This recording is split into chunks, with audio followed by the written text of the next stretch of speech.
Spencer, a lot of times with these ad reads, we have to pretend that we like a product, but this is not one of those. Right. This is just classic. We're classic podcast connoisseurs. We know what's up. Yeah, we do love MeUndies. Secrets Out. That's not just talk. Right. We probably love Solid Cologne. Yeah, definitely. But we definitely love Matt Bronger. Matt Bronger. He's an old friend of mine. I won't say too old because it's showbiz. So let's stay ageless. But he is a fantastic, wonderful person that I have always adored and that I never spend enough time with and never work with enough. But he is really funny and really kind and really awesome. And he has a podcast called Ding Donger. Oh, you know about it? No, wait. Yeah. No, it's okay. You can know about it. No, I've heard ads for it. It seems like a great It's a weekly podcast with actor and comedian Matt Bronger. You can go for a spin with him as he shares stories, observations, and advice with episodes perfectly curated for half-hour car rides. Does that mean he's driving during the podcast? He better not be, because that's my idea. Oh, shit. I wonder if that's done, because that is my idea. Maybe you can go on Ding Donger. You know what you could do is you can leave a voicemail message for him, and he'll address it on his podcast. Oh, wow. I don't have a number for that, but you just know that you can do that. Well, I bet if you like and subscribe to it on iTunes, the number reveals itself to you. Yeah, this is already on the air. I'm acting like it's new. Recent episodes have included tales of harrowing bike rides in Southeast Asia, horror stories from Chicago public transit, and advice about everything from the creative process to the terrifying nature of bird-eating insects. Just don't miss a single episode. Just make sure you don't... Sorry. Make sure you don't miss a single episode. Subscribe to Ding Donger with Matt Bronger on iTunes, Stitcher, feralaudio.com, or wherever you listen to podcasts. Matt Bronger. He couldn't be brighter. Today's episode is brought to you by Last Rampage, the new true crime film starring Robert Patrick, Heather Graham, and Bruce Davison. And we had the pleasure of speaking to someone involved with the movie. My name is Robert Patrick. I play Gary Tyson. That's Gary Tyson with an I in the film Last Rampage. Evil broke loose in 1978, Arizona State Penitentiary. That was interesting. What it was like playing a real person as opposed to a fictional character. It was really trying to wrap your head around how this guy could do some of the things that he could do. That was the things that you were drawing on.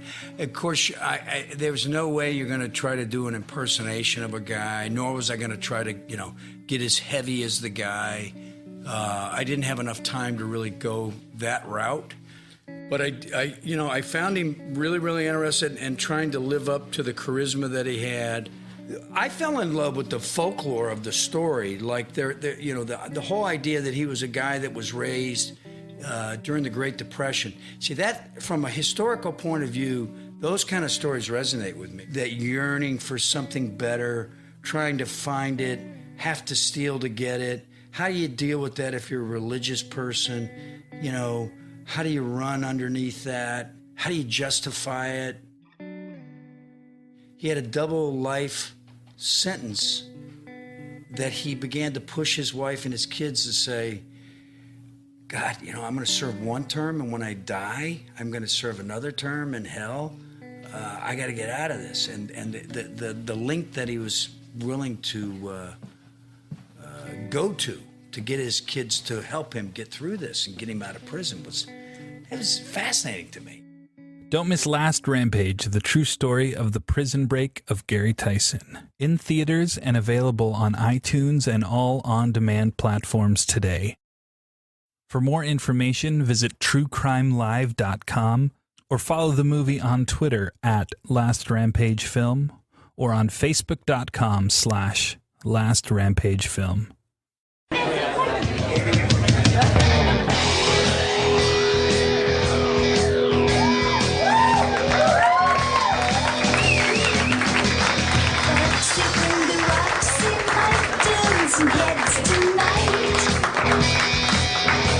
Ladies and gentlemen, welcome. Harmontown is now officially in session. Thank you for coming down to Hollywood, California in the Nerd Melt Theater. And those of you listening out in podcast universe, thank you. Please join us all in welcoming the mayor of Harmontown, Dan Harmon.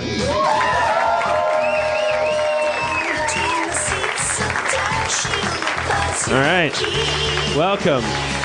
Welcome to my magical forest of microphones. I have tied a red ribbon around the one that has a pot of gold under it. Did you ever hear that leprechaun story? Jeff? Jeff, have you ever heard that old leprechaun story? There's not a single leprechaun story I haven't heard, Dan. The guy catches a leprechaun, and he says, "Give me your pot of gold," which is what you're right if you catch a leprechaun. But the leprechaun can still fuck with you a little bit. He has like options left. Right. And so this leprechaun says to the guy, I'll give you my pot of gold. Come to the forest tomorrow. It's under the tree with the red ribbon around it." Yeah. And so, of course, maybe some of you see where this is going, but this is a golden age for leprechauns. People weren't that savvy yet. They hadn't watched enough CW shows, and Grimm hadn't aired yet. People were mythically deaf and blind. So he let the fucking leprechaun go based on that promise alone. Shows up a whole forest of trees with red ribbons around them. But this is not a pot of gold you're going to get tonight. What you're going to get tonight is a podcast of gold. No, it wasn't. A podcast of gold? Pot? Yeah. Doesn't matter.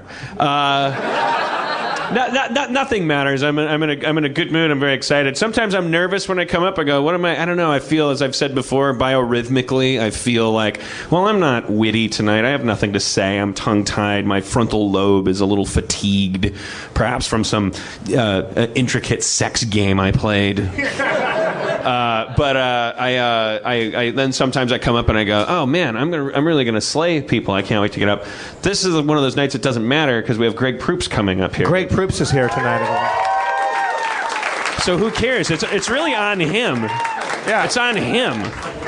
It's just a Greg Proops show. If this show sucks, it's simply on his shoulders. Yeah, I'll sabotage it so I can walk away from this going, I don't see what the big deal with Greg Proops is. Had him on my show. It didn't turn into diamonds. I don't know. But more so than that, he's a good friend of Jeff's, and therefore by proxy a much adored friend of mine. And we went and saw his podcast in San Francisco in January at Sketchfest. I was blown away. I think that's when I got the nuts up. Were we already doing this, and recording it, and podcasting it, or? No, we weren't. Just after. So he's actually kind of a bit of an unwitting Obi-Wan to this show, I think, because I sat there in a comedy club and watched Proops just babble into a microphone, and of course I thought, well, then I'll do it, and put it on iTunes, right, and make people listen to it. But he's gonna specifically come up primarily to play Dungeons and Dragons with us. We have Spencer, our dungeon master, sitting anxiously on deck. Yeah, Spencer is like a Brahmin bull. Is that a kind Brahma. of bull? Brahma bull? A Brahmin bull is more of like a Hindu kind of thing. A Brahmin bull is no big deal. They're very relaxed. Yeah, they're in no danger at all. Health update.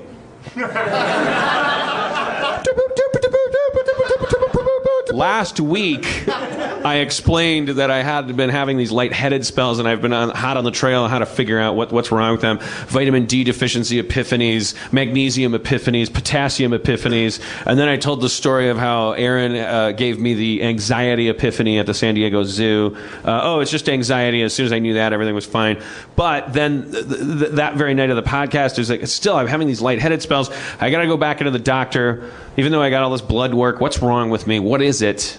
There's nothing wrong with my lab results. I go back into the doctor. I tell him about these lightheaded spells, and he diagnosed me. The bad news is I have respiratory alkalosis, and the good news is that's like the hiccups. And his prescription was literally to breathe less. Respiratory alkalosis is when you accidentally hyperventilate. And that's it. And it's a syndrome in the short term where if you're undergoing stress, good or bad, you kind of accidentally breathe just a hair too deeply. Then you get a little lightheaded, and then you go, I'm getting lightheaded, and then so you go, you flood your body with oxygen because you want to clear your head, and then it gets worse and worse, and then the more worse it gets. And the one thing I hadn't tried, because it just doesn't seem like a good idea in those moments, is breathing less. And that's all I have to do. And I've tried it like 7 times. I've had like little things come out, and then I go, I exhale, like if I have the hiccups, and then I just take shallow breaths. I felt like the biggest dick. Well, when you say breathing less, you mean inhale less? Yeah, don't take a big breath and hold it. Just exhale and hold it, which makes you feel like you're going to die, but then at the same time, it clears my head up. Doesn't that give you a stroke at some point if you deoxygenate your brain? Well, no, not when Dan, breathe, for fuck's sake. Not when you have too much oxygen in your blood, which is why you're feeling lightheaded. It's fucking weird. Your body runs on this balance of gases, CO2 and O2, and if you have less CO2, even though CO2 is bad, it's not like we use it for anything, but if the balance is, I'm sure we use it for a lot. Don't write me any letters. You fucking CO2 heads. We use it for trees. Yeah, we give to the back to the earth. If it's slightly imbalanced, your body, you have a regulator in your head that will eventually make you faint. And what fainting is just your body going, this guy can't breathe right on his own, and just knock him out, and I'll take it from here. And then regulates your breathing, and you wake up. So, and I think that's why women fainted. You know, that whole fainting couch culture. They were wearing corsets and tying them really tight. So they were fucking with the balance of the gases in their bodies. So women were regularly fainting. And then the men who designed the corsets would say, well, you're hysterical. This is something that women do. They're psychos. Let's get that corset off right now. No, keep it on, but let's not let them vote. Okay, so... But I don't need to get political tonight because we have Greg Proops here. It's on him. No. Were you bringing him up? No. I will now. I wanted to update you on my respiratory alkalosis. It's a new thing I'm going to blame for everything. Respiratory alkalosis. So to recap, bring up the... I like that it has alcohol in it. I know. I no, believe me. He said it's respiratory alkalosis, and I went, oh, fuck, here it is. The glory days are gone. Yes. You have acute vodcosis. Yeah, I was so excited that it was an alkaloid thing. I was like, yes! 10 more years. 10 more years. 1 of drinking and 8 of not knowing what 8 plus 1 is. That was a quotable. You watched my brain die a little bit. Wait, I'm no scientist or a doctor, and I'm not bad at math and putting things together, but why don't you just wear a corset?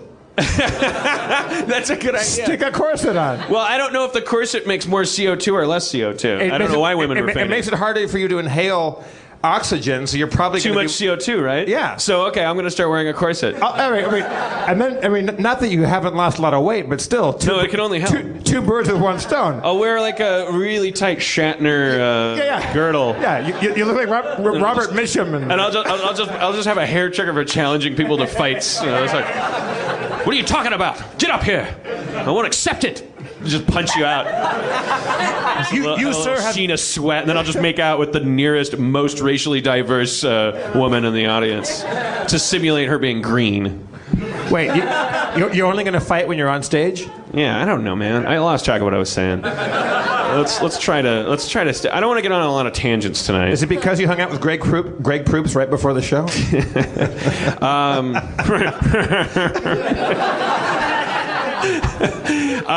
I think that's it. I updated you on my health situation, right? And I think I haven't seen you a lot. You were gone last week. No, you were gone, then I was gone, and then you were gone again. I haven't seen you at all. It's exciting. Yeah, I miss you, Dan. It's cool that while you were gone last week, Aaron could fill in. Yeah, well, I listened to the raw file of the last Harmontown when you guys played when Aaron McGathy guest comptrolled, and I heard the Dungeons and Dragons where we introduced a new character. Yeah. And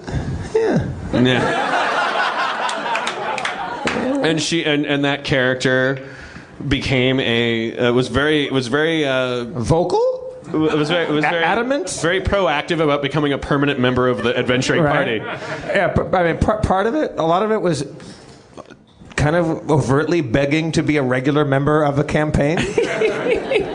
Jeff and Aaron have kind of a sibling rivalry. He calls her the girl in the treehouse, or the little sister in the treehouse. She's like a little sister in a treehouse. Yeah. Our next guest was described by Herman Melville as the biggest asshole that ever sailed. He's an awesome, really. He's truly the smartest man in the world, and he hosts a podcast called The Smartest Man in the World. He blew my mind in San Francisco. He's one of Jeff's very good friends from the Who's Line world, and he's amazing. And we're thrilled to have him here as a surprise friend. Let's bring Greg Proops up. Greg Proops, everybody.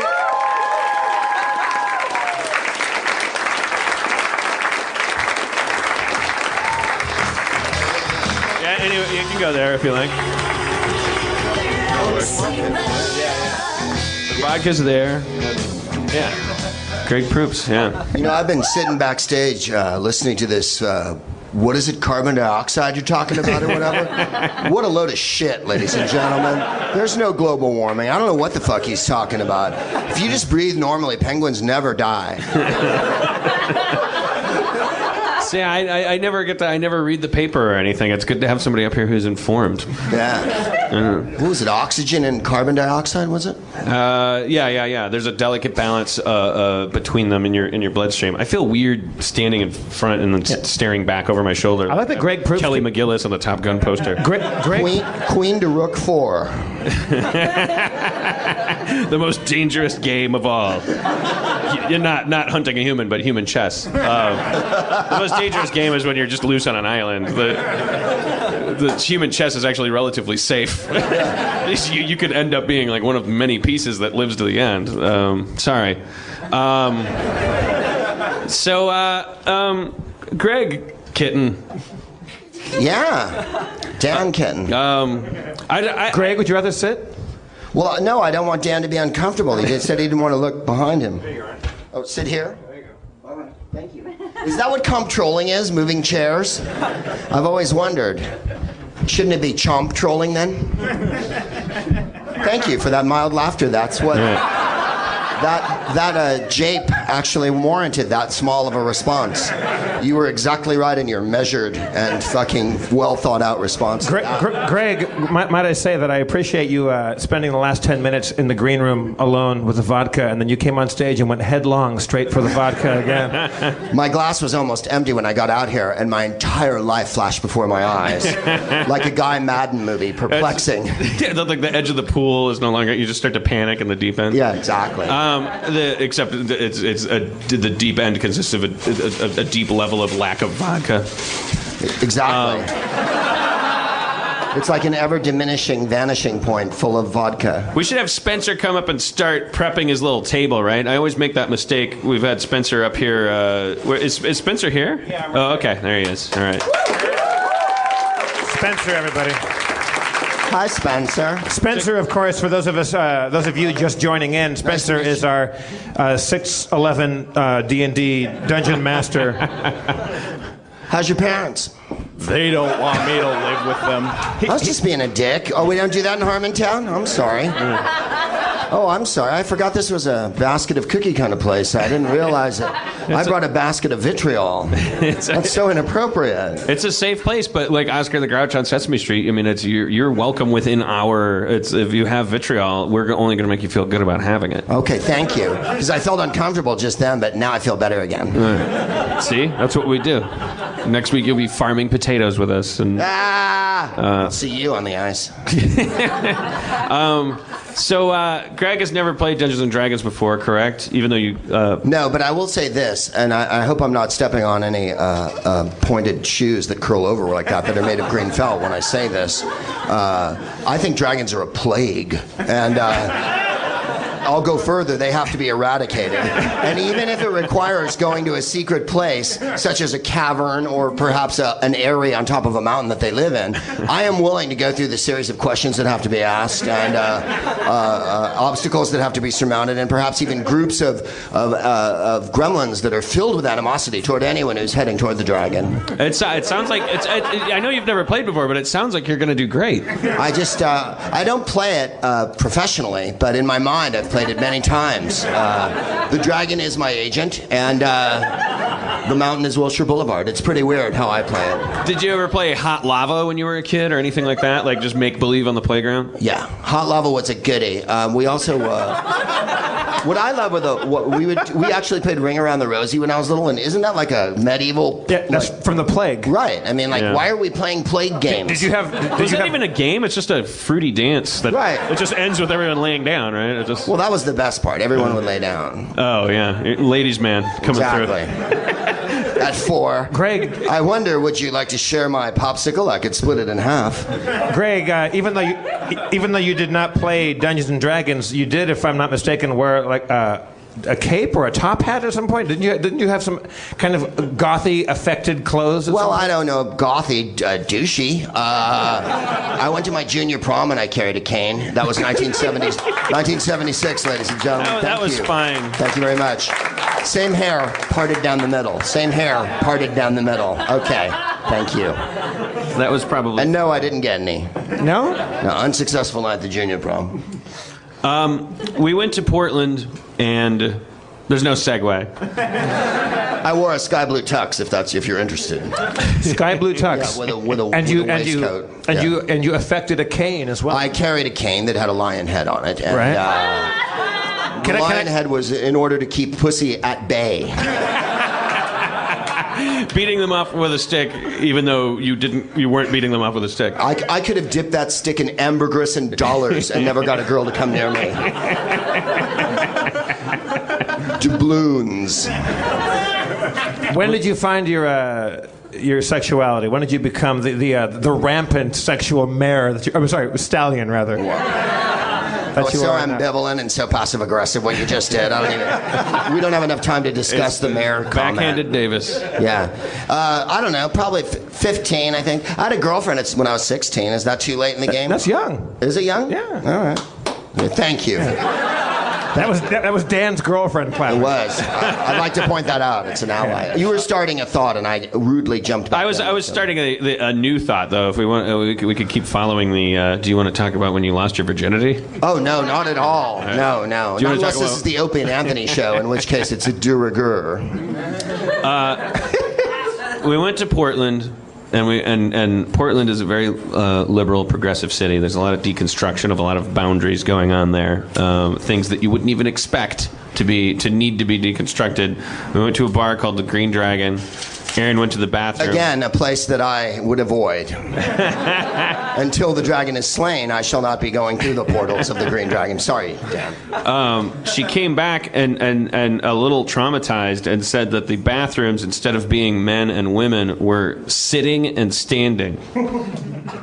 It's a new way to like break down. You say? Yeah. So if you really think about that, one bathroom was for nothing but men taking shits and women, all women. And the other bathroom was for just men who had to do nothing but pee. It's like the worst. If you're going to like rearrange the bathrooms, that's the worst thing you could do to women ever. Is just add shitting men to their side of the war. And Jeff pointed out, he says, well, there's lots of unisex bathrooms, so but those are bathrooms that have a toilet and a mirror and a sink and a lock on the door. So yes, women have to suffer the misfortune in those situations of having to go pee or poop after a man peed or pooped. This bathroom, the sitting bathroom, had several stalls in it. She was in there with another woman peeing and a guy in between them grunting and making a real mess. It's such a horrible violation of everything we know to be right. I understand the impulse to modernize everything and second guess our precursors, but there are a couple of things that cavemen got right. And one of them was the idea that women should be nowhere near men's shit. Or men shitting. Yes. The next thing we'll be going in the kitchen, you know what I mean? It's just, there's a few areas. No. Never the twain shall meet, as they say. Next thing you know, dragons will be outside of dungeons. Easy, Greg. Not on my watch. Easy. Not as long as my scimitar Nembutal has a mind to say about it. Down Nembutal. Craig, if you're going to blow. Yeah. Blow cool. All right. All right. Hi, I'm Jeff B. Davis from Harmontown, sitting here with Spencer Crittenden. Hey guys, we're here to talk to you about Rhetoric Coffee. Are you guys coffee drinkers? Are you junkies? Do you get up in the morning and you're just no good until you have that cup of coffee? Or do you just like to sweat a lot and get the shits? Yeah, no, that second one is definitely me. I like to sweat a lot and get the shits. Does that apply to this ad at all? Strangely, yes. We're talking about Rhetoric Coffee. Rhetoric Coffee doesn't just give you unwanted diarrhea. It's the best subscription service coffee you'll ever taste in your life. Rhetoric commissions original art directly from comic book artists and then hand screen prints them on each bag. Each one you receive has a special life and is a unique organic work of art. We got this bag right here. They gave us bags of coffee. I'm like... This is me crinkling a bag of Rhetoric coffee. Look, I'm opening it right now. Oh my God! It smells like heaven. It smells like being like a angsty teen. Spencer is actually eating full coffee beans right now. Those are good. Dear God, Those are great. Oh, somebody call the police. Not only are they fun to chew on, you could probably make coffee out of them, and you get to feel good about drinking that coffee because it's what I call ethical coffee. Rhetoric goes above and beyond fair trade, not just for their coffee, but in how they pay the artists that put the art on the bag with the coffee in it that Spencer is now currently chewing. Oh, yeah. Everyone wins. You're a fucking monster. Their relationship with their artists allows the artists to continue making prints of their original work while allowing them full use for Rhetoric's projects. Everyone wins. Everybody wins. Everyone wins. Each roast is completely unique. You won't taste these complex flavors anywhere else. Their commitment to quality is top-notch. They are drinking what they are selling. They're getting high on their own supply. You know, they say not to do that, but it's also, I guess, a mark of quality in some senses. Yeah, I mean, I don't want to go to a drug dealer that doesn't get high on his own supply. That makes me feel like he doesn't believe in the product. It might not be good business sense, but it's definitely, a good product. Yeah. Go to rhetoriccoffee.com and sign up now and use the promo code FERAL, F-E-R-A-L, for a 30% off discount. Go to FERAL, F-E-R-A-L, for 30% off your first roast. You never forget your first roast, Spencer. I never will. The first roast is the deepest. That's RHETORIC coffee.com. Sign up and use the promo code FERAL for 30% off your first roast. Coffee so good, you can chew it. Did you just get a bunch of wild Spencer chewing just to have? You notice there's a forest of microphones up here. That's because, as we mentioned last week, Erin McGathy was guest comptrolling, so she had a character made for her in our D&D campaign, and much to Jeff's chagrin, she... I've heard it. She made herself a part of the campaign permanently, so Erin McGathy needs to come up and play her character. Erin McGathy.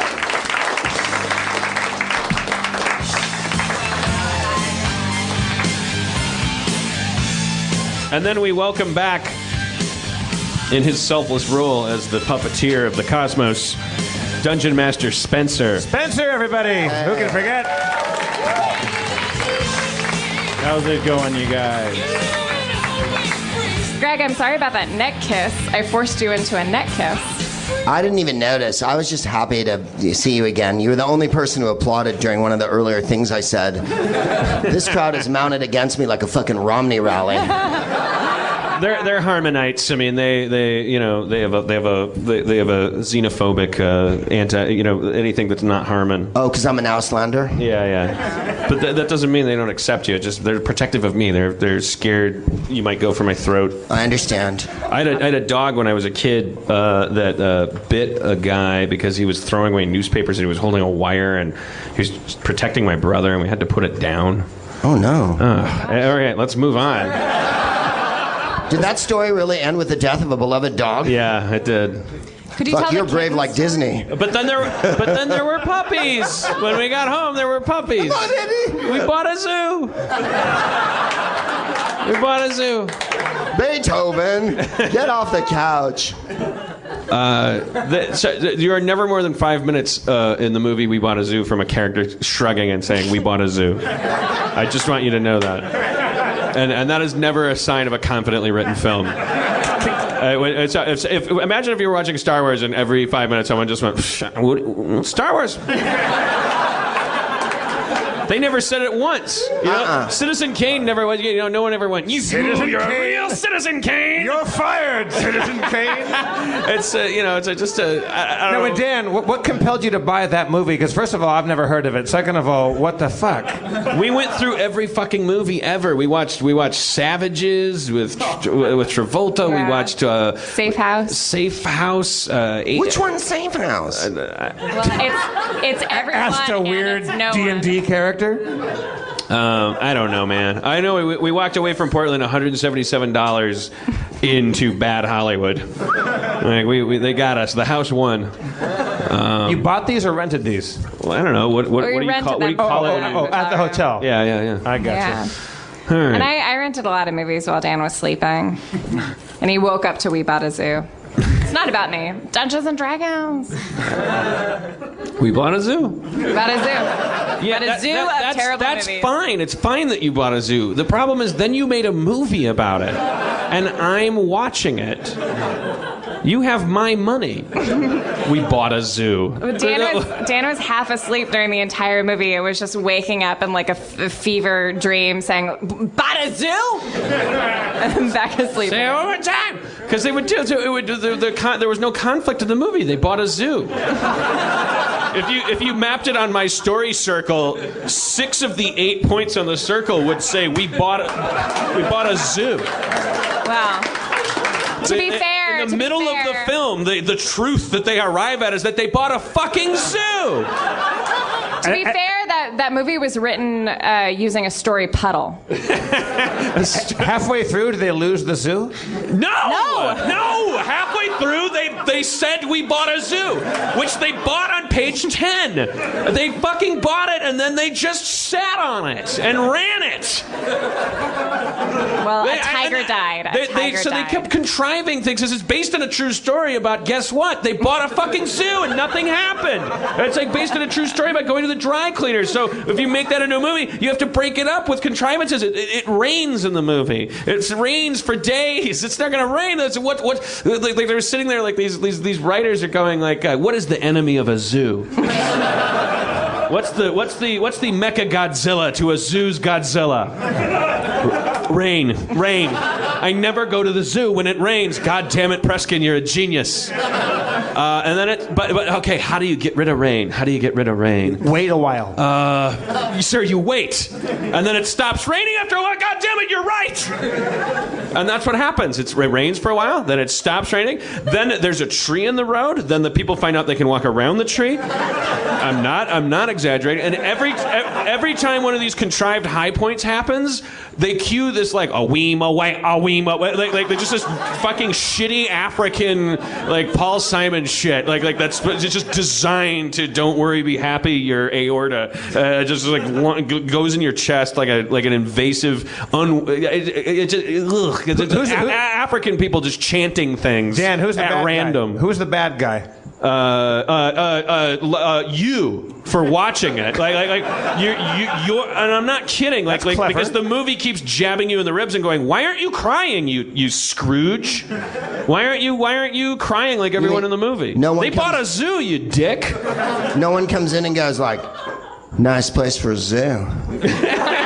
Or an oil well. Yeah, exactly. No. The last person who put one here sank into an enormous crater. No, that's one of 6 things missing from the story. Is a guy going like, yeah, you know what's under this zoo? Diamonds. Right. Blood diamonds. Yeah. And we have lion killing blood diamonds. Right. We're going to have blind children come in and dig them out with toothbrushes.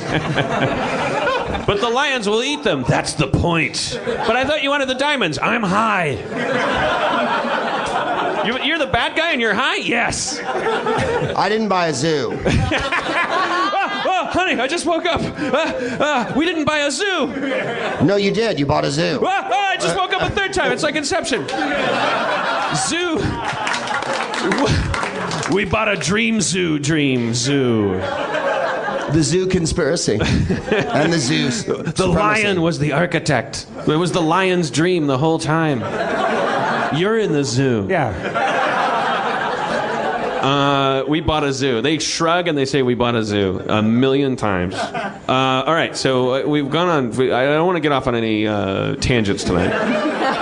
Dan, I think if at any point this train jumps the tracks, like during Harmontown, you could just say, I got a podcast. I bought a podcast. I got a Harmontown. Got a microphone. I got a town. Oh, Kettle One tweeted me today. Whoa. And? Well, I'm just saying, in a world where we're doing sponsor bits, I have a relationship with Kettle One, both internally and externally. I have a fundamental relationship with Kettle One in that it's the spinach to my Popeye. You have respiratory alcoholism. and then now they're my Twitter buddy. I don't know. I'm just saying. Sorry, are you saying we should drop Nike as our unofficial sponsor? If you have fun tonight, it may be indirectly the result of Kettle One. I can almost guarantee it. Can I? I have some copy written down from a Nike shoe. Why don't we just plug a new Kettle One? Give it a shot. A new Kettle One shoe. Yeah, give it a shot. The new Kettle One Tiempo, combining the perfect blend of comfort and superior ball feel. I'm just going to stop there. Ball view? Ball feel. Oh, ball feel. I adore that. And when you're hunting a dragon, there's nothing more relaxing. Greg, how would you like to combine the perfect blend of comfort and superior ball feel? Would I? It's like reading Balzac while lying in a bowl of pudding. The Kettle One Tiempo Legend 4 Elite is designed for the ultimate touch.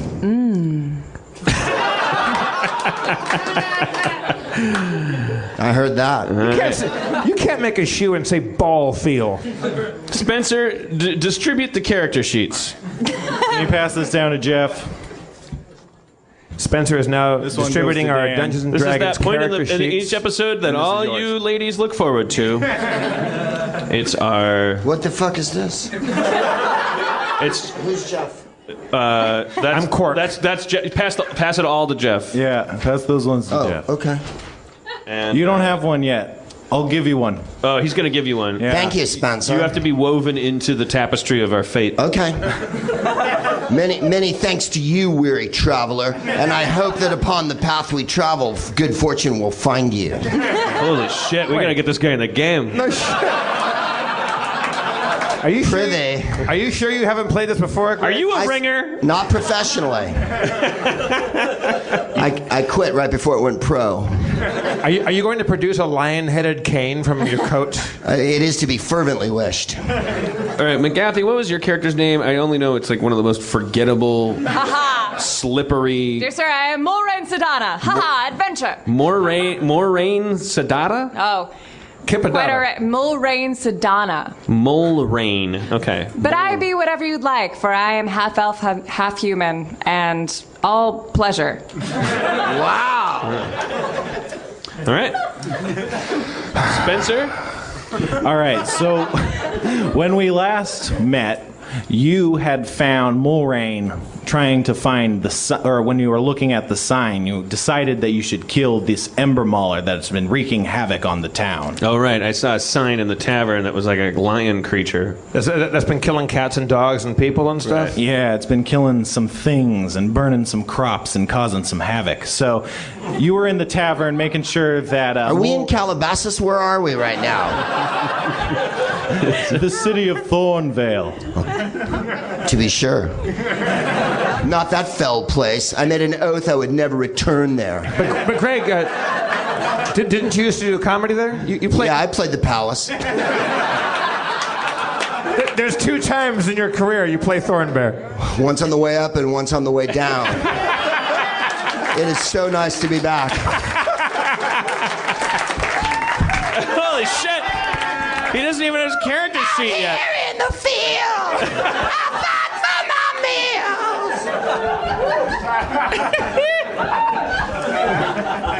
Oh shit! So, deciding to join forces, you retired to the tavern, and it is now the morning, and you're waking up in your rooms. Ye old prancing pony, what's the name of the tavern, do we know? Cha-Cha's Tavern. Cha-Cha's Tavern. Now, Cha-Cha's? all I know is I went into a berserker rage. We killed a pig. I woke up in the morning and there was a homophobic elf hanging out with us. She said she Not was all homophobic, sir. All right. Encouraging of new love. Okay. A gardener. Yeah, but he told you that we're not a couple. Spencer, as per an agreement that I decided we had between these 2 rounds, we're all meeting for breakfast down in the common room. All right, in the common room of a pub, you seem to notice an air of discomfort. Yeah, between Jeff and Aaron. I mean, Quark and Mulrain. There appears to have been a fire the night previous, and people think it might be resulting from the Ember Mauler's assault. Oh, a fire in the town? Yeah, some people are talking. You're hearing people talk about fires in the pub. What's this town's name? Thornvale. Thornvale. Finally, a conflagration has consumed that cursed place. Wait, who's this guy? Wait, Sharpie Butts-a-lot. Methinks we have a new member to our team here. A voice speaketh from the table. Yawn. Is that true? Or is he just a disembodied voice? He's a disembodied voice. Oh, shit. I am Percocet, the giver of feelings that are wild. My humblest apologies, Sharpie. I slept very hard last night. Yeah. Dear Pff, now that you're awake, may I offer my apology for suggesting that there was a romantic relationship between you and Butts-a-lot. I was asleep. I just heard about it. Well, either way, I apologize. I love happiness and balloons. I'm like a rainbow. You don't know where I start or end. Balloons don't exist. Gentlemen, please. My character sighs loudly. We have lately just rode in. Who must one fillet in order to obtain ale in this shithole? Sharpie, I say we out into the streets and conquer this deadly beast that be thwarting the cats and dogs of Thornvale. We out into the streets, Spencer. You see the scene of a fire. It's a farmhouse, or was. Nice. Sharpie, methinks we are in business. I like that he didn't want to roll the dice on making the pause. He didn't want to take a dramatic pause. He was like, fuck these guys. They talk about Yeah. can't give them an inch of leeway. It was a farmhouse, or was. It's just good writing. If he paused, one of us would talk for 10 minutes. I It's a farmhouse? More like a carmhouse. We bought a farmhouse. What are we going to do with all these domesticated animals? I hope there's no dampness. I examined the remains of the farmhouse, Spencer. You see an old man crying over the remains of his farmhouse. I'm not good at language. Sharpie, you want to talk to the old man? Oh, Greg can play the old man. You can play the old man, yeah.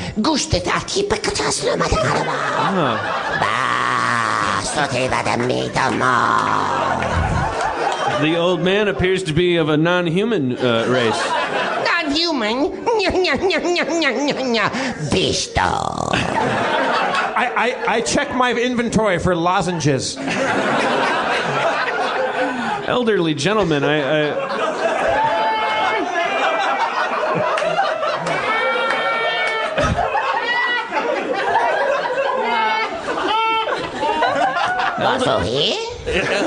cast Ricola. Ricola's faithful lozenge.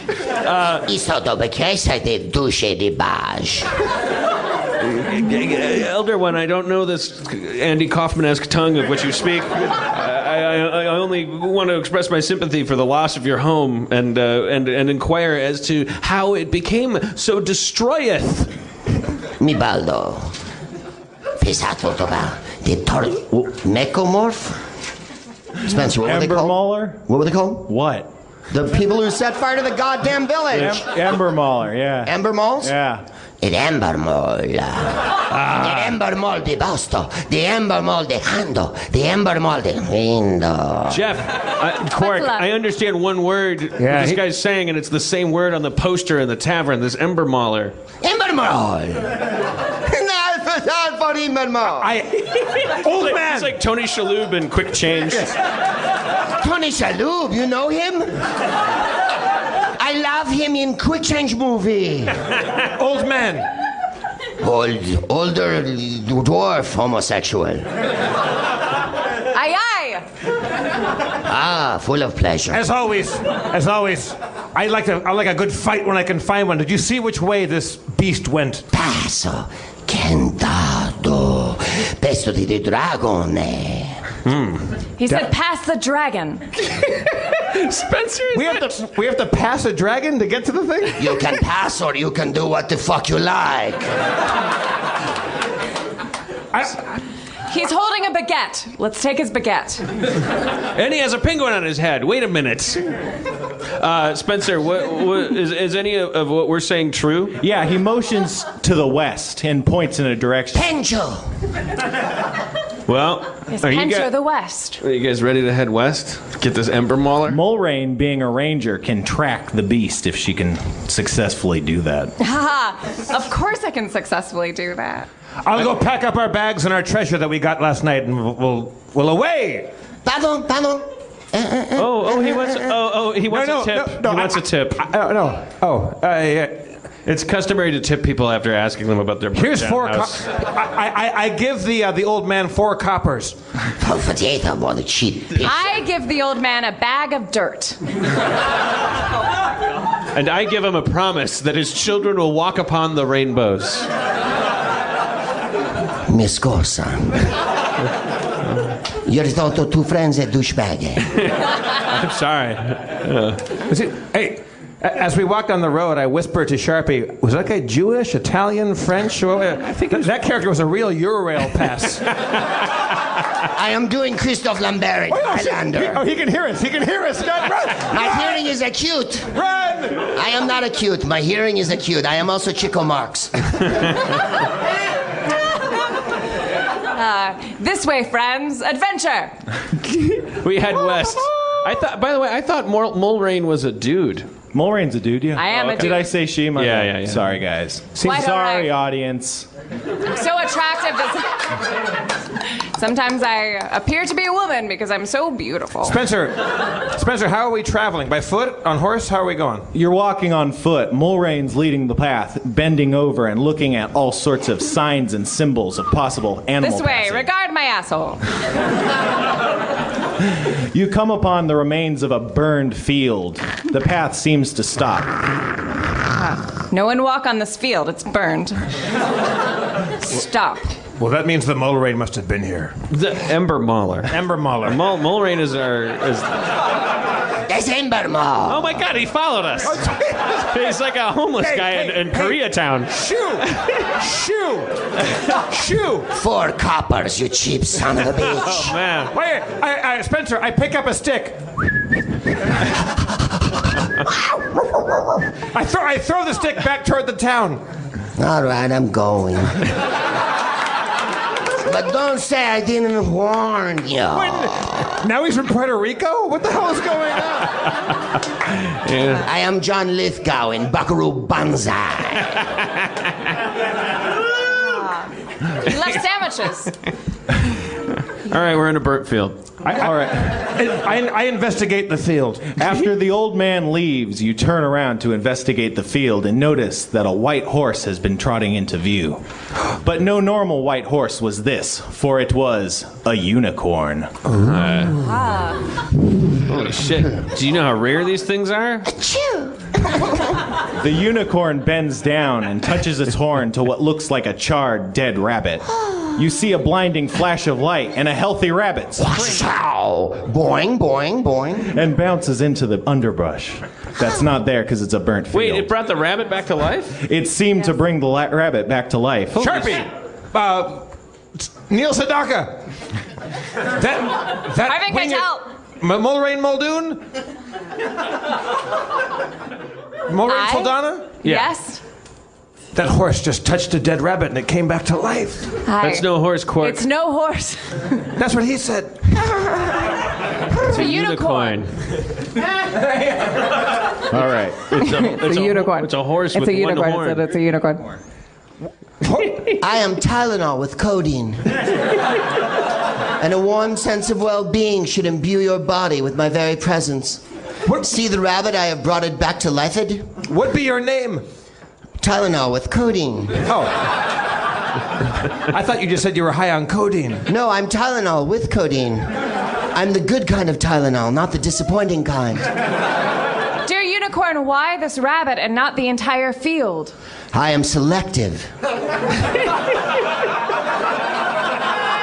respect this. Tylenol, did you see the Ember Mauler that did this? The Embermal. Oh, they are most evil. Much havoc have they wrought upon the land. I used to prance freely amongst the daisies and gladiolas, the snapdragons, and the... What are those little purple ones? I love those. Tulips. No, I have not met you. And yet... The Embermal much havoc have wreaked, and they must be stopped, for this land was once pure. It was Now it is fouled with the horrible stench of their enormous wands. Have you done battle with them before? Seen them, I have smelt them from kilometers away, for my senses are most highly developed. I would say acute, but the old man used it earlier. And Sharpie, I care not to do battle alongside this winged horse who speaketh so fruitily. What's fruitily I speaketh, thou art a basket of raspberries thyself. Why dost thou not give me thy name, O Jamba Juice, and I will inform you when your cup is ready. Oh! White stallion, I shall disembowel you with my sword for words so important. Take it easy. Unicorns are very powerful. He could make a most unlikely ally. Pift, he threatens not your love. Art thou but half elf? Yes. I am half elf, and I can speak for myself. Indeed, thine companions are most sexist. I agree, sir, but it matters not, for I am like the breeze. I flow and pleasure. Like the wind thou dost blow. Unicorn, may I become your ally and ride you, or you can ride me, although my back will break, but I want to not be unicornist. Indeed, Elflet, thou'st may mount me while thine friends trail behind and step away from my stool in a haphazard manner. Adventure! Well, how do you like that? Listen, maybe we should split up. What is that ahead? I see an emerald light. Is it not true, Spencer, who holdeth the book? On the horizon, you see a light. It seems to be a fire, but it is not spreading. It does appear to be coming closer. Uh-oh. Okay. I see Ember Mauler headlights. Possibly. Indeed, for the Embermal, I have mispronounced it. Listen, gang, if this beast is as dangerous as its wake of destruction has suggested, it might be prudent for us to find a hiding spot and wait until You it sound gets here. unsure. I'm just a little... Sharpie! You told me last night that or this morning rather, that you'd found a crystal of the greatness of something? Might that be of any value to us? Possibly, yeah. Oh, dickless human! Who like one oviparous strode behind me when thou'st might have mounted if thou had objected in any way. Wouldst thou not use thine talisman? For I have the power to... I have the power to detect evil. Yeah. And evil I do detect. You detect evil coming from the direction of the fire. Oh. Shit. Ball McGee.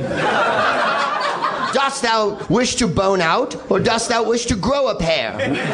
Would there be any visual cover in this area? Where are we? There's some large rocks and some skeletal burnt trees to your right. Let's hide behind those rocks, you guys. As a creature with wild empathy, I wish to approach the light, for I feel for the light. I too burn inside with a green light, albeit not exactly a green light, but I wish to approach the light. You wish to approach the fire. It burns closer. You can see it is getting close enough to make out. And it is not just a fire, but the form of a powerful feline. It seems to be the size of a lion, but with a flaming mane and twin tails made of fire. Was I clear about hiding behind a rock? Yeah, you're behind a rock. She's walking towards this. The unicorn determined that it was absolutely evil. Muldain, by the tears of Salderon, hide ye self! I would like to say that my character has also read The Great Gatsby, so I'm intrigued by the green light. I head towards it. Caution I would use. Dear unicorn, you have been the greatest friend to me, and a kindred spirit indeed. Shall I back away from the light? Nay, thou must seek thine own destiny, the danger with naught. Oh, you are like a rock covered in candy, hard and sweet. You are like Sammy Hagar, and canst not thou drive 55. The Ember Maw approaches. Shall you face it head on, or shall you lay in ambush? Hooey. I am an elf human. Sharpie, you are titular leader of this group of headless worms. That's why I'm behind a rock. I call back to Sharpie for advice. Sharpie! Get behind a rock! Go straight at him! Just do it! A fuck of cluster this be. Art there no leaders amongst this group? If it's me, everyone's behind a rock. Hey, Muldain, don't you have arrows? Fire a couple of those off. Dum-dum. Thank you. Thank you, sir. I shall not take dum-dum personally. I fire off 14 arrows. All right, well, you can only fire off a couple at a time. Well, You I loose fire an off arrow. 2, and then 2, and then 2, and then 2, and then 2, and then 2, and then 2. 14. 7 times has she let her bow sing against the air. If she's doing that, I hide behind a rock 7 times. 7 times hast thou cowered like a gerbil's yarbles. Also, I put a bedroll on my head. Unable to see, you fire an arrow wildly. It flies past Quark and lands harmlessly in the ash dirt. Oh, man. The Ember Mauler draws closer. It seems to see that you're there, firing arrows. I jump with a out bedroll on your I head. jump out from behind the rock. I have the power to intimidate, do I not? You do, but this is a fearsome beast. I get back behind the rock. I had a rush of blood to the head. Your intimidation does not last very long, and you are soon quickly found behind the rock again. I present a torch to see what the green firelight. I I think say this it was a was bad green? idea, everyone. I thought you did. I don't think I did, sorry. Well, the elf human's mind is imaginative. Wait, Also, it's my birthday party. Sorry, Muldain. Spencer, I have a check mark behind the skill to handle animal. Yeah, this is a magical creature. It doesn't work like an animal. Sorry, back behind the rock I go. Sorry, guys. I dropped my wallet over there. You hear a ferocious roar and a burst of superheated air rushes past the rock. You can tell that it's very close. Jesus Christ. Wait, is it targeting us? Yeah, it's coming toward. It's been coming towards you. Oh man, Sharpie, you use your magic, man. all right. I'm a barbarian gnome. I got a sword and a backpack. I needed to wait until a point when there was no choice but to fight. Look, we've all had some drinks. Could everyone stop bitching at one another? Listen, you're a horse. I've been walking in your poop for the last 45 minutes, man. My plume is my glory. I said poop. My what? Your poop. Stop talking. Small dwarf-like thing. I cast Summon Monster. All right, what monster would you like to summon? Like a orangutan or a spectral dog? An orangutan's a monster? Look, I bought a zoo last year. I summon an orangutan. A green monkey springs into existence.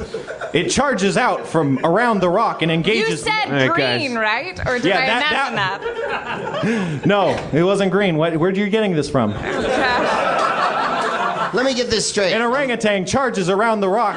Guys, just take it easy. This is all going to solve itself. Okay. I summoned an orangutan. It'll be fine. Just give it a second. Okay. He summoned an orangutan. I detect evil. My hero. You detect evil on the other side of the rock. You hear the shrieks of an orangutan being dismembered. All right. Way to go, hotshot. There's a method to my madness. What an unwholesome smell.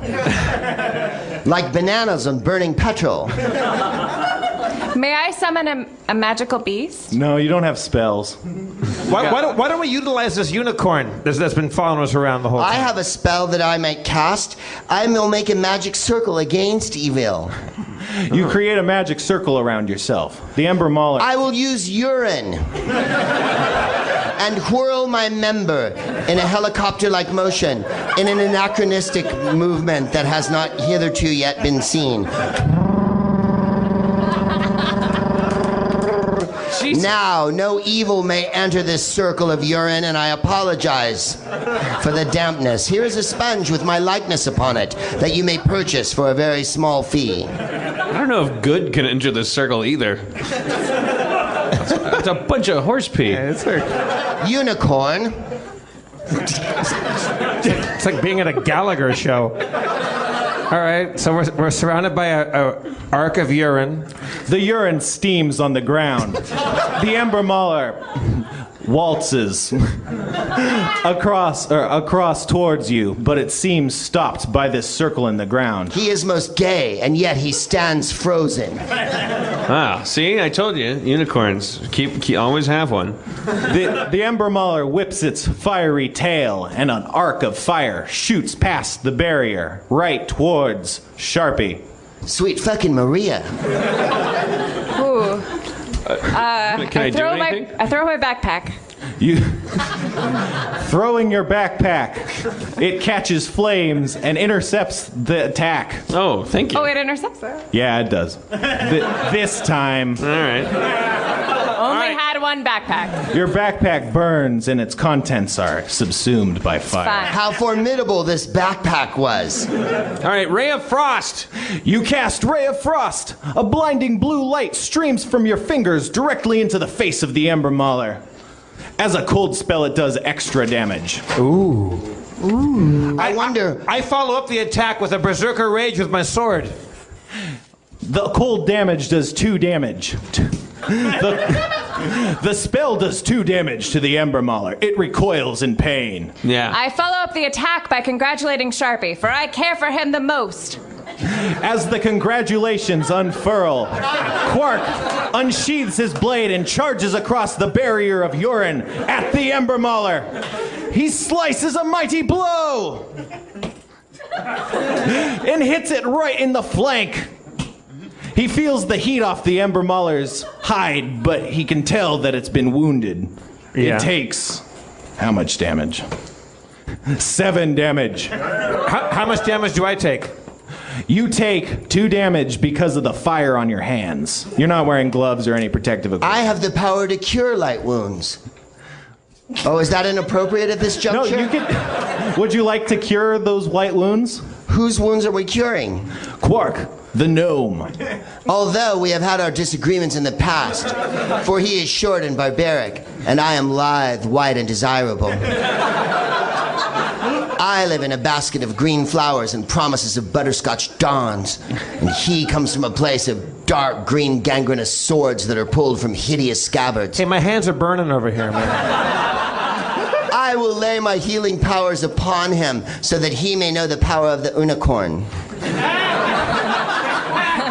While he's laying his healing powers, I lovingly comb the hair of the unicorn, and he loves it. I wonder, might you braid me if it's not too gay at this juncture? Hey, Muldain, get in the fight. There's a lion over. I shot 14 arrows. No, you shot. You shot an arrow blindly with a bedroll. Will everyone shut up? I'm getting a permanent. A fight's going on. You're combing everybody's hair and you're complimenting people. That certain air of savoir-faire in the merry old land of Oz. So You know what, Unicorn? I only shot a couple arrows. Yeah. Unicorn, I'm sorry. Can I shoot the rest of the arrows? You can shoot one arrow, yes. Well, fine, Spencer. Shoot an arrow. Firing an arrow from your bow, you hit the lion straight in the face. The arrow burns, but it is punctured deeply. Who broke my heart? You did. Straight to the target and... Nobody? I shoot another arrow. Through my heart. Shoot that poison arrow. Spencer, with throwing knives do any good? Probably not, right? It is the Ember Mauler's turn. Sorry. Circling around the circle of urine, the Ember Mauler tries to find a weakness. He scratches at the dirt, and some ash slides over the circle of urine, breaking the magic circle. Oh shit. The Ember Mire roars. We got Ember Maulers in the wire. Ember Maulers in the wire. I had no idea how tentative my circle of urine was when I swayed it. I don't know if you guys are keeping score, but I just got my ass kicked over there. Assholes and elbows. The Ember Mauler makes a great swipe at Quark's face with a giant flaming claw. It hits you square in the face. Oh, troll who I have disagreed with. He's a gnome, you bitch. You may know him, but I just met him.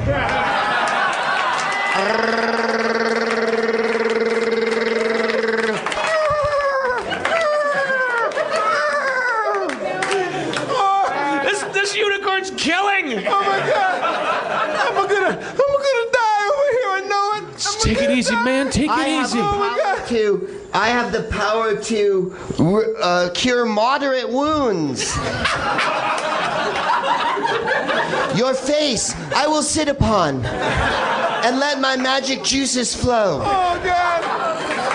And thus will you be repaired back to look like Ellie Mae from the Klempet family. In a possibly not official rage, I cast magic missile at the. Yeah, thank you, man. A lot of fans here. As the unicorn is healing the gnome, your magic missile looses forth and hits the Ember And this is Mauler. like a romantic, like you can see the trembling in my blushing cheeks. There's something going on. There is an homosexual ecstasy in his fighting. No!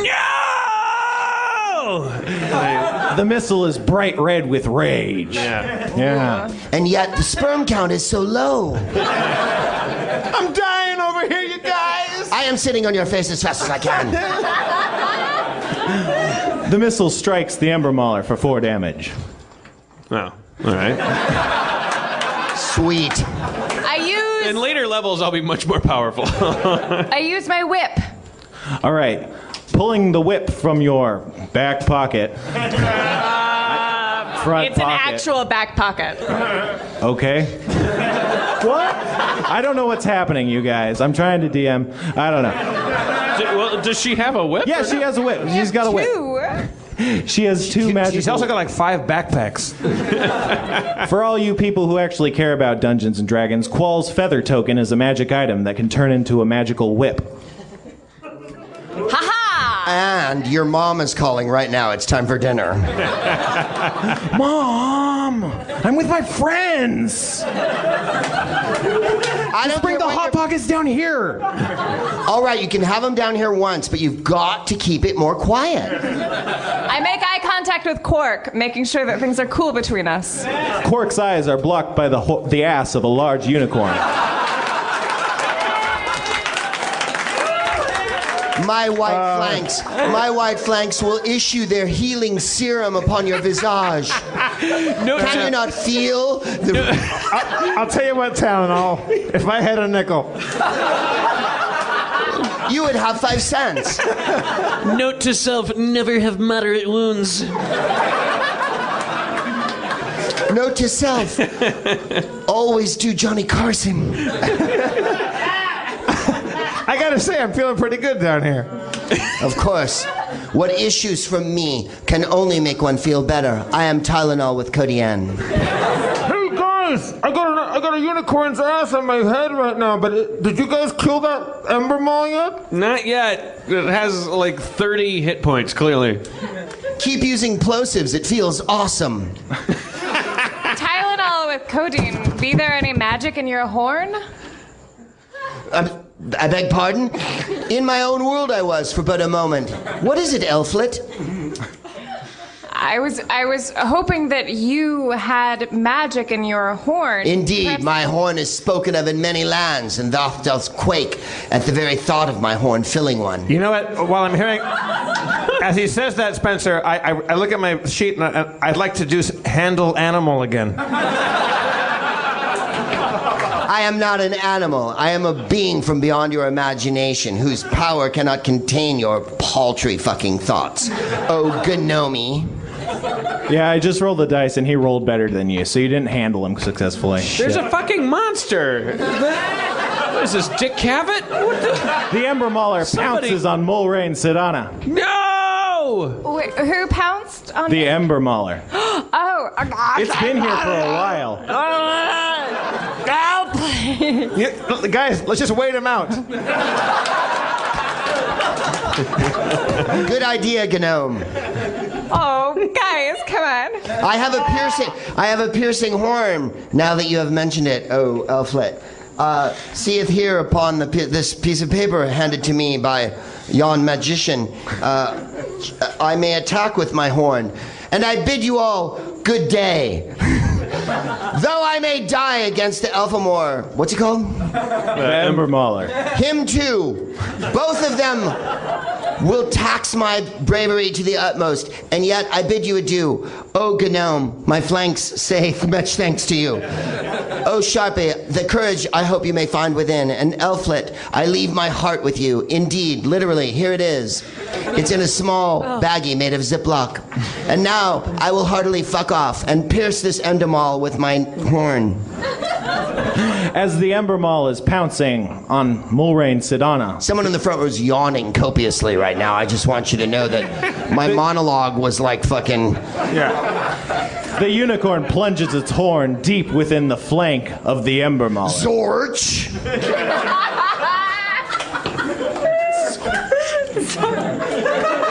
Exactly. Dealing Skwadang! 16 damage to the Ember Mauler. Unicorns are powerful magical creatures, you guys! I told you! Tell me about it. He's been sitting on my head for the last half hour. Call me.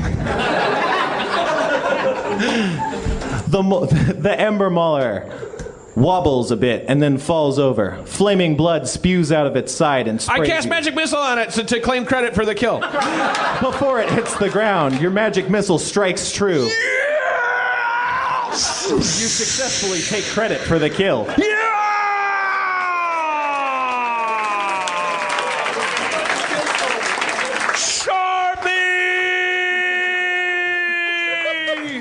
And Romney takes Ohio.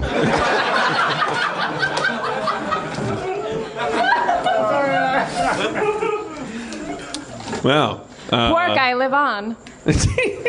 Ha Is everybody okay? I'm not certain. Should we take stock of what happens now? We got a dead ember mauler around us. Well, let's check it out. Make sure it's dead. As you poke it, its body bursts into flames and is reduced to ashes. Only a bone lower jaw remains. Somebody better take that. It might be worth ha! something. I shall make it a necklace to bring with us on all our adventures that I will be on.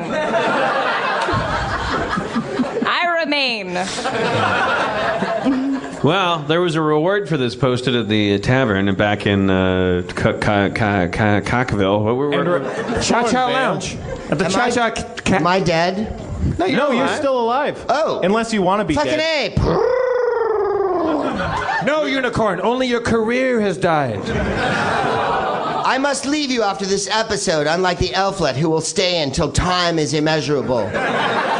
No, Unicorn. Take her away with you. I cannot, for I must Away go. together. Many tasks must I perform for those who rule the seventh outermost circle. I wish ye much luck, Sharpie, in taking credit for kills in the future. Do you have to leave, Fair Unicorn? Fuck off I must, for appetizers are served at happy hour at the Unicorn Applebee's outside of my town, where life is good. Unicorn, please take one of my arrows to remember me by. Do with it what you wish. I will take one of your arrows. Braid it in my mane, if you will, elflet. I Aye, thank of course, thee. sir. And you, Gnome, many hours have I sat upon your face, and much memory have I had. For you are like Susie Chopstick, your lips are everlasting. Fuck off I must, and let my cheeks break wind. Wow, look, he's leaving a rainbow trail as he flies away. Haha, it's just a Yo, three. pretty ladies around the world. You can hear him singing. Is he singing? Word up. Is he singing Word Up? Everybody say, when you unicorn, you got to get it underway. Wait. Word That up. was no Unicorn. That was Morris Day the entire time. No matter where you take it, you I'll know miss it you, will- Morris Day. Oh, you sucker unicorn. It wasn't Morris Day. It was Cameo. Cameo. Fuck, I screwed It was Cameo. By the 7 moons of. Let us reflect Cameo. on how this team of 3 watched that unicorn dancing into the sunset. Us. 2.5. I think we learned a lot in this adventure. We've learned to get along. We've learned to hide behind rocks. I've learned that Morris Day is not Cameo. That's about it. But we should head back to that town that I keep forgetting the name of. Thornvale. Thornvale. Returning to Thornvale, you meet with Ferris of the Wardens. His name was on the bill to kill the Ember Mauler. He's at the Warden's quarters. I am Ferris, and I am mildly disgruntled. Well, your disgruntlement's going to stop when you find out what we just did. Killed an ember mauler, motherfucker. Who is this jive honky? This is one of my best friends. He's a gnome barbarian. No Expedio wish I to use this day. We have just come back from slaying the Ember Mauler. Dost thou shit me? Elf, show him the jawbone to prove the point. She's Aye. wearing it as a necklace. I am, and again, I am a man, though I am beautiful and appear to be a woman. Here is the jawbone. Your male beauty is so overpowering that a semi I did get. Thank you, Ferris. Do you wish to lead a parade through Chicago? Indeed. And I wish to congratulate you, Sharpie. Though earlier I was disgruntled alone in this tavern drinking my ale, thou hast slain the Ember Mauler. him who has brought evil upon this land. And I am to give thee this flagon. I take the flagon. And this bag of riches. That's better. 1,400 gold pieces, to be exact. 1,397, but who is counting? There is vigorous to be paid in this town. Quark, I would like to tell you this is money. Do not try to eat the money. The coins are made of gold and chocolate. I eat the chocolate. All right, that's the end of our D&D campaign chapter. Thank you, Aaron McGathy, for playing the part of Mordred Thank you for letting me. Humpsalot. Thank you. Morgan. Mordain Souffle. Yeah, Morgan Sultana. All right. Lorraine Sedana. I'll make a cheat sheet. Just call me MS. One step ahead of you. What? Aaron McGathy, everybody. Aaron McGathy.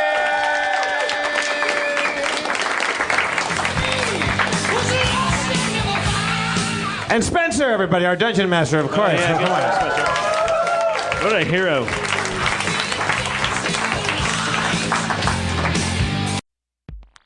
You wear underwear every day, at least most of us do. It's time to try something better. MeUndies has created the world's most comfortable underwear with a blend of fabric that's 3 times more soft and more delicious than cotton. When you feel awesome from the inside out, you look awesome from the outside in. When you upgrade your undies game, everyone wins. Life feels better in MeUndies. MeUndies is made from modal, a fabric that's 3 times softer than cotton and loved by Dan's dog Nigel. MeUndies has tons of colors and patterns from classic to bold to adventurous, and they're the only brand with matching pairs for men and women. And all orders in the US and Canada ship for free, so if anything eats your underwear, you can get them instantly, no problem, no hassle. And if you don't love your first pair, and you will, MeUndies will pay you back and you can keep it for free. No questions asked. Feed your dogs. I just got my pair in the mail and it's amazing. I'd be wearing it right now if Nigel didn't bite a hole in the ass. That's why I subscribe, but you could also just save additional savings by purchasing in bulk. Make sure you go to MeUndies.com/Harmontown to get 20% off your first order, and make sure to use that link, MeUndies.com/Harmontown, so they know we sent you. All right, wear underwear, do it. Give it to your dogs. Everyone's happy.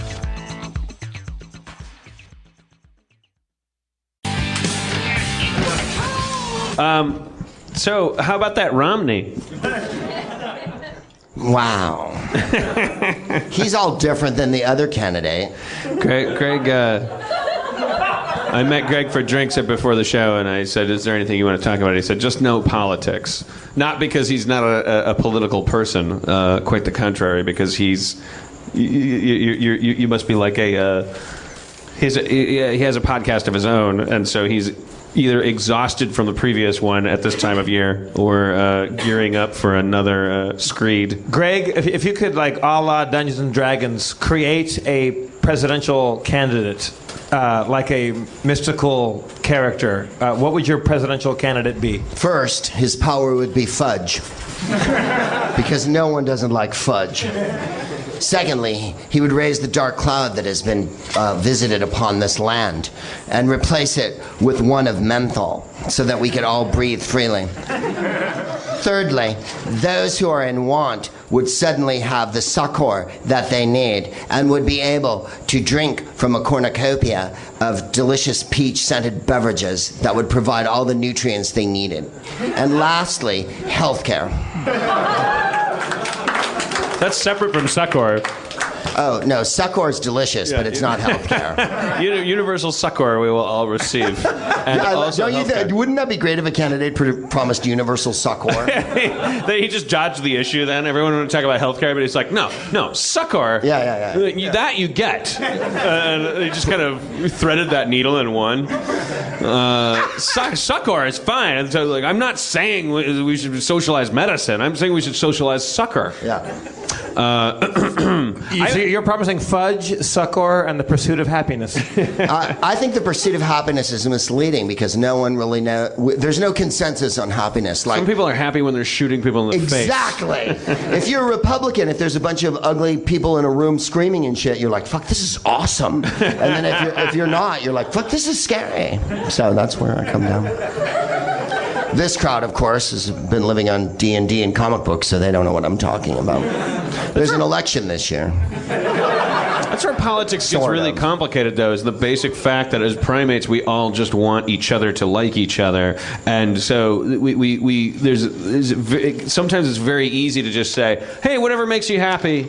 And then sometimes we have a very simple answer for exactly what we want and what makes us happy. And then sometimes the line gets very thin and very wide and very blurry, because what we really want is for everybody to like us. And so sometimes the way you get people to like you is by being unhappy, for instance. Yeah. We all have friends in this room who are a little more comfortable depressed than they are joyful. Sometimes I feel that way. Like I'm like, it's kind of Munchausen syndrome where you're like, it could be better, and you feel the love come in, and that's how you get it. And I mean, obviously, like it's weird because we're monkeys. Monkeys just want monkeys to. The only thing that we know for sure is that monkeys don't want to be alone. That's the one thing that you can guarantee. I think I've ranted about this before. Is that like I saw this documentary about solitary confinement where they're like the most hard ass fuckers that eat people, and like they're the most sociopathic,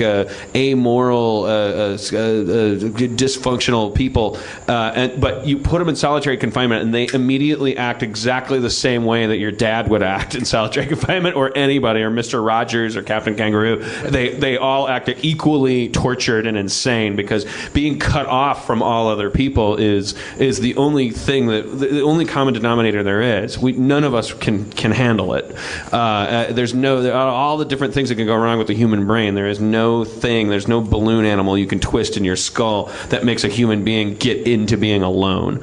And we're talking about a world where there's people who like to have shits taken on them, and they smile while it's happening. They're like, "This is great. Would you have chili? This is fantastic."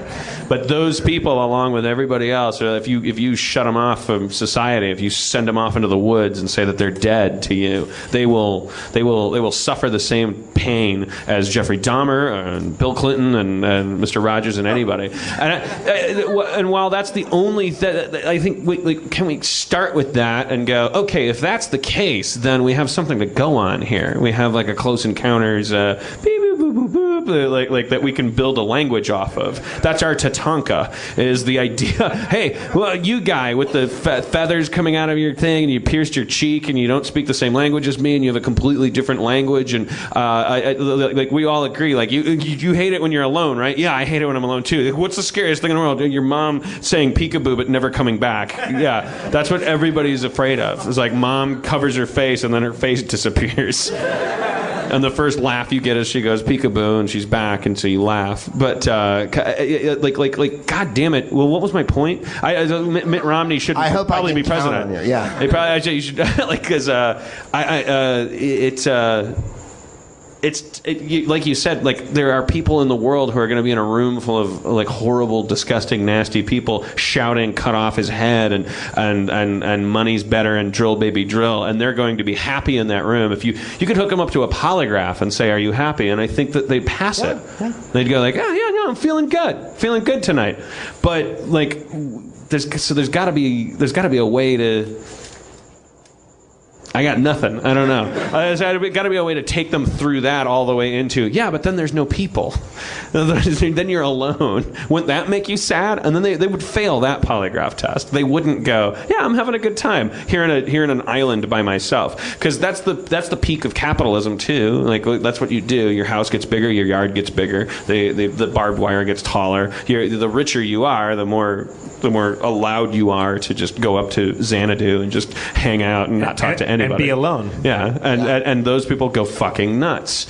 And then they run for president. And but anyways, Greg didn't want to talk about politics tonight, but I did. A couple of weeks ago, I did a little screed, and it wasn't really. I'm the laziest brain guy in the world, and I did a little screed about politics, and it was about the idea that I referred to Obama.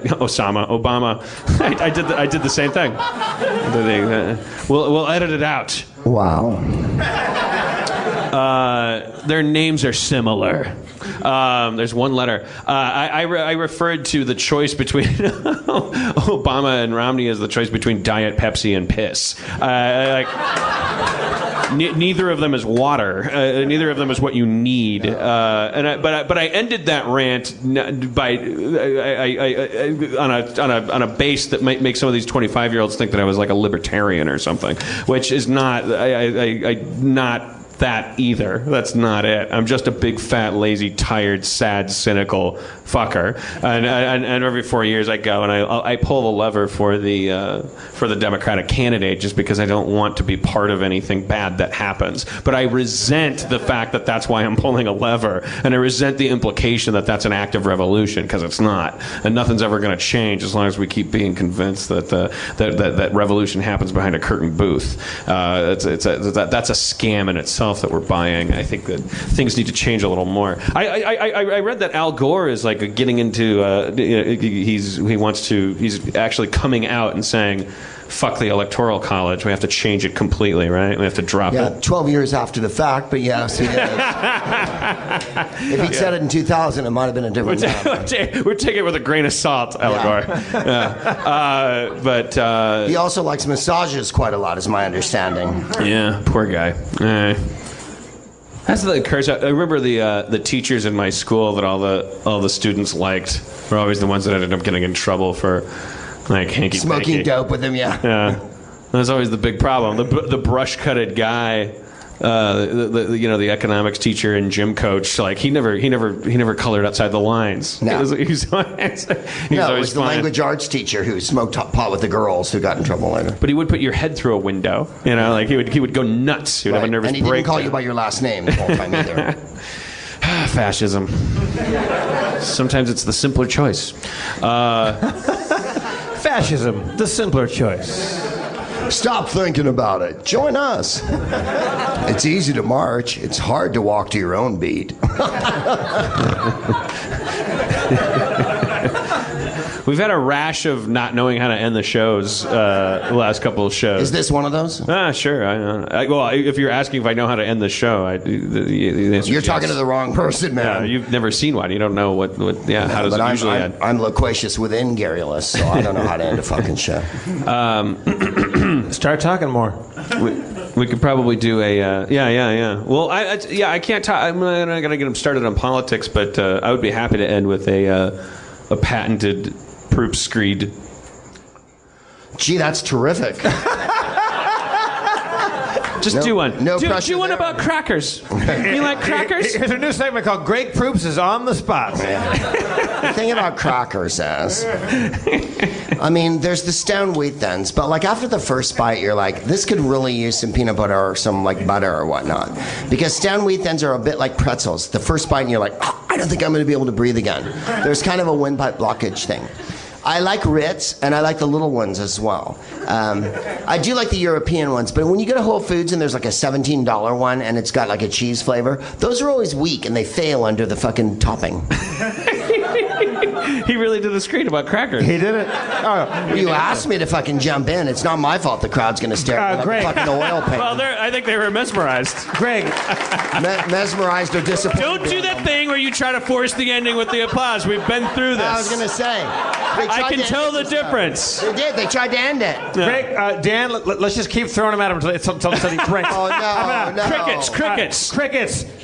Okay, crickets. The thing is, it's a difficult game to understand. I lived in England for 5 years, and you'd watch it on TV, and it's really difficult. Like, there's a batsman and a bowler, there's umpires. No, crickets, plural, like the insects. You're being an insect right now by countermanding me. All right, Norwegian fishing.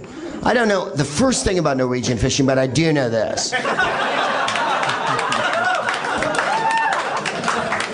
The Norwegians, along with the Swiss, are the only country in Europe that told the European Union to fuck off. We don't even want to join the EU because we have untold fucking riches. So when you go to Norway, and we've been to Jeff and I have been to Norway together, and I would say it was with a group of other comedians, but it wasn't. Jeff and I just went as a couple.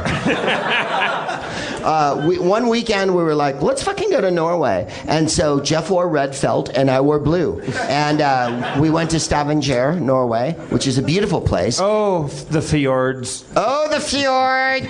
We laid in a pool together. We ate red deer covered with lingonberries. I had the horse, if you remember. Yeah, Jeff had the horse, which isn't horse in Norwegian. It's like kafunta. And then the disappointing part about Norway is that there's rarely Chinese food. Typical. But the sushi. The sushi to fucking die for. I don't know if you've ever had seal before, but the Peniped sushi there. You haven't had seal. You have not had seal. Not the way they make it in Norway. No, because they do a special gravy. Stavanger will fuck up a seal. They do it falls off the flipper. Yeah, white person will fuck up a fucking seal. Oh, it's just. You can taste the herring. You know what I mean? It's off the boat, is what it is. It's fully off the boat. It's on the hook and off the boat.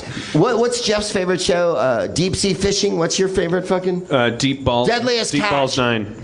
Deep Balls 9 is his Deep Balls favorite 9. It's on the Hustler channel. Yeah, it answers the questions from Deep Balls 8. Stupid. So dumb.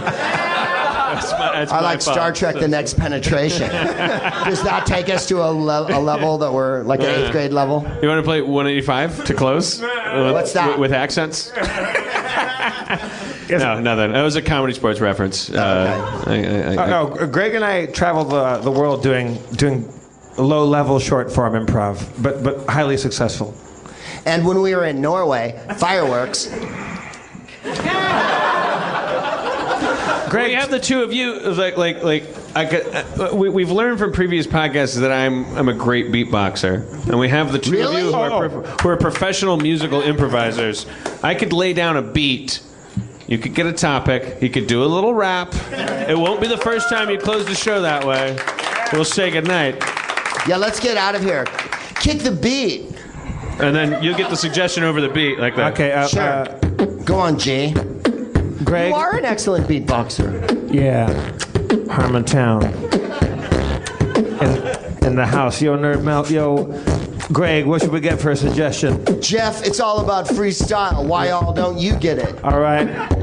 I'll just go from what we did tonight. Yo, we played a little D&D. There was a girl on stage. Greg Proops was all the rage. However, there was a little animosity. Yeah, and some publicity. It's all good down in the thing. We're on the Nerd Melt on Sunset BLD. We're parking cars, ain't no way to know which way you're gonna get a ticket anyway. I can't think of any better way to end the podcast than 3 white guys just rapping their ass off. Yo, Nerd Melt in the house. Everybody put those hands in the air. And if you like Greg Proops, say yeah. Yeah. Say yeah. Yeah. And if you like Dan Harmon, say yeah. Yeah. To the J and to the E and to the F double F. He's Jeff Davis. Enough Seth. He's going all night long. He's gonna get you with his massive prong. Dan Harmon, take it down. Finish it off, Dan.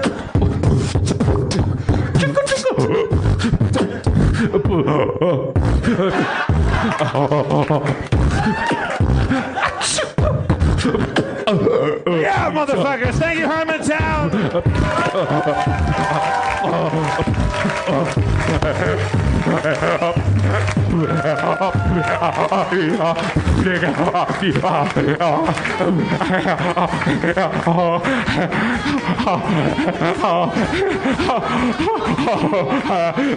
Respiratory alkalosis.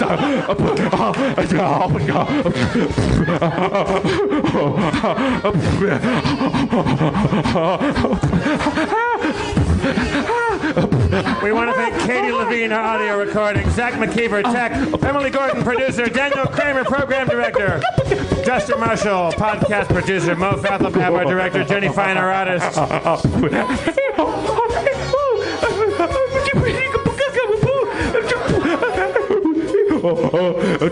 Jeff Davis, the comptroller. Fresh. One more time for the mayor of Harmontown. Dan Harmon. Also, one more time for Greg Proops. Harmontown gonna. And our dungeon master, Spencer. Harmontown, I gotta. Harmontown.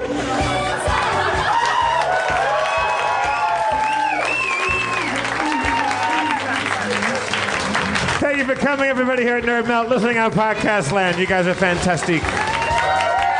Bonsoir, bonne nuit. Sorry. You can't just.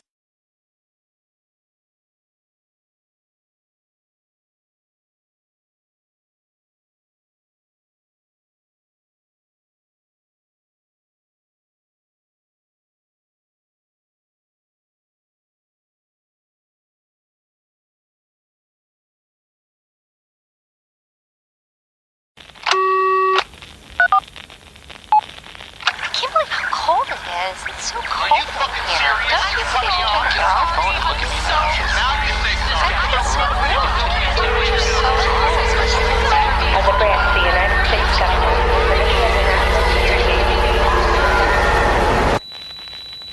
As a branch of the United States government, it is the mission of the National Security Agency to assess and flag citizens of the country who may present a threat to its security. The NSA has clearance to wiretap by any means necessary. Tapped. Incidental recordings of private conversations from the files of the NSA. Now on feralaudio.com. Hello, beautiful. I'm Amy Errett, founder of Madison Reed, a hair color company I named after my daughter. One of the things I value most in life is time. Time to spend with my daughter, time to spend with family, and the time I put into my company that's reinventing the way women color their hair.